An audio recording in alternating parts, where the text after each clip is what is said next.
آج بھی میرے خیالوں کی تب یہ وہ عوام نہیں ہے جو نان لے کے نکلتی ہے یا پیسے لے کے نکلتی ہے، یہ ہم خود ہی نکلے ہیں، ہمیں کوئی کسی نے نہیں نکالا، لیکن ہم حق سچ کی بات کریں گے اور حق سچ کے ساتھ کھڑے ہیں۔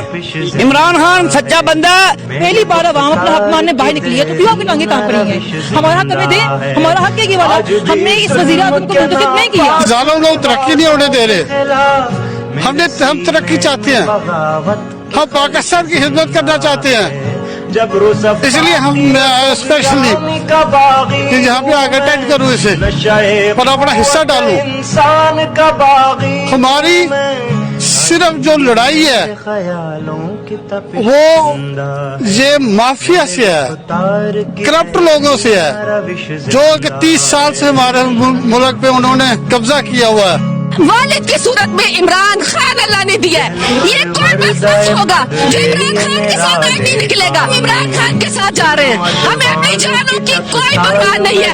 حکومت نے جو میڈیا کا بلیک آؤٹ کیا ہے اس کے باوجود عوام اپنے ماں کی کال پہ سڑکوں پر ہے، کراچی سے لے کر خیبر تک سب عوام اپنے محبوب قائد کے انتظار میں ہے، اور جو خواب ادھورا رہ گیا تھا، حقیقی آزادی کا جو خواب پورا رہ گیا تھا، وہ انشاءاللہ تعالی عمران خان کی قیادت میں حقیقی آزادی کا خواب اب پورا ہونے جا رہا ہے۔ جوش و جذبہ جوان ہے انشاءاللہ۔ خان صاحب نے جو اعلان کیا ہے آزادی کا، ہم 75 سال سے جس حقیقی آزادی کی تلاش میں ہیں، انشاءاللہ خان صاحب کی قیادت میں ہم وہ لے کے رہیں گے۔ عوام جان چکی ہے، عوام مطلب سمجھ چکی ہے حقیقی آزادی کا، جو تم لوگوں نے ہمیں غلام بنا ہوا تھا نا، لوگوں میں شعور آ گیا ہے۔